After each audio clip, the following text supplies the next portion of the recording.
Have you ever witnessed a luxury sedan get transformed into something that looks like a massive yellow marshmallow? My HOA president, Linda, had an awful habit of treating my front lawn like her own exclusive VIP parking space. Tow truck drivers were terrified to touch her car because of her position. But last night, after she destroyed my grass for the 10th time, I finally decided to handle it myself. I didn't scratch her paint, and I didn't puncture her tires. Instead, I used a $5 can of expanding foam to create something unforgettable. Watch what happens when she goes looking for her door handle. Make sure you subscribe to the channel right now and click the bell icon so you don't miss any future videos. It all began when Linda started remodeling her garage rather than parking on the street. Like a normal person, she decided my freshly cut lawn was her brand new driveway. I came home from work and saw her car parked right in the middle of my grass. My sprinklers were crushed beneath her tires, and deep mud grooves destroyed weeks of landscaping.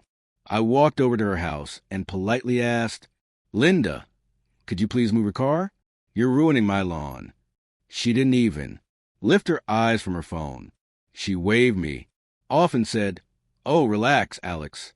It's just dirt. I'm the president. I have emergency parking privileges. Deal with it." She treated me like hired help. Not only did she refuse, but she did it again the next night, and a night after that. I called every towing company in the city.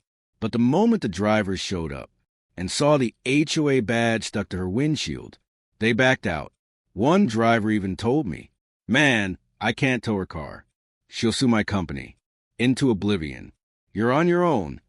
Linda was watching from her window, laughing. She knew she was untouchable. She thought she had won. She believed she could use my yard as a parking lot forever. But she forgot one important thing about me. I love science experiments. I remembered a product I'd seen at the hardware store used for sealing cracks. Industrial expanding foam. It starts as a liquid, expands to hundreds of times its size, and hardens like stone. I drove straight to the hardware store and headed for the insulation aisle. I found the great stuff. Foam cans.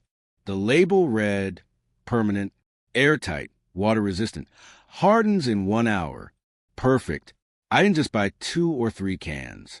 I asked the clerk for 5 full crates. The cashier stared at me and asked, "Building a house?" I smiled and replied, "No, just working on an art project." Back home, I did my research. Once cured, this foam is nearly impossible to remove. You basically have to chisel it off. I also planned my legal angle. Since her car was parked on my private property, I could claim I was installing a modern art piece on my lawn, and her vehicle happened to be in the way. I put on safety goggles and old clothes because this stuff sticks like super glue on steroids. Night fell, and right on schedule, Linda parked her car on my lawn again. She locked it, beeped the alarm, and walked inside, completely unaware she'd never drive that car the same way again. Once her lights went out, I hauled the foam crates onto the grass. Under the moonlight, the yellow cans looked like weapons. I shook the first can, heard the mixing ball rattle, and began. I started with the wheels. I sprayed foam deep into the rims and around the tires. The yellow sludge hissed and instantly began swelling, puffing up like a poisonous sponge cake. Next came the door seams. I filled every gap around the driver's door, the passenger doors, and the trunk. The foam bubbled outward, swallowing the handles completely. Watching it happen was oddly satisfying. The smooth lines of her car vanished beneath a misshapen yellow shell. I made sure to seal the gas cap, the exhaust, and the front grille. This car wasn't just stuck, it was being tuned. By the time I emptied the 50th can, you couldn't even tell it had once been a car. It looked like a giant yellow meteor had crashed into my lawn. I left a small note taped to the foam that said, "Your car looked cold, so I gave it a winter coat. You're welcome. Then I went inside, washed up, and waited for sunrise. The foam was already hardening into a solid, rock-like shell. The next morning, Linda stormed out of her house, in high heels, coffee in hand, running late. She stepped onto her driveway, looked over, and froze. Her coffee cup slipped from her hand and shattered. She stood there staring at the massive yellow blob where her car used to be. "What is this?" she screamed. "Where's my car?" She ran over and tried to scrape at the foam, but it was solid. She searched for the door handle, but it was buried under inches of insulation. She pounded on it, yelling and crying, "Alex, what did you do?" I stepped onto my porch, calmly sipping my tea. "Good morning, Linda. Do you like my new garden sculpture? It's abstract art." She immediately called the police.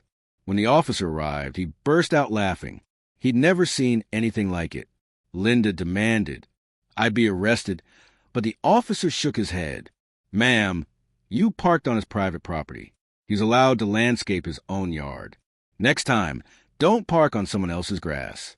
The police ruled it a civil issue.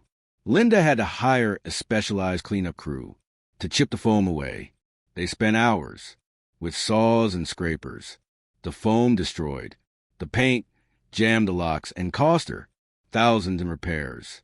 Needless to say, she parks on the street now.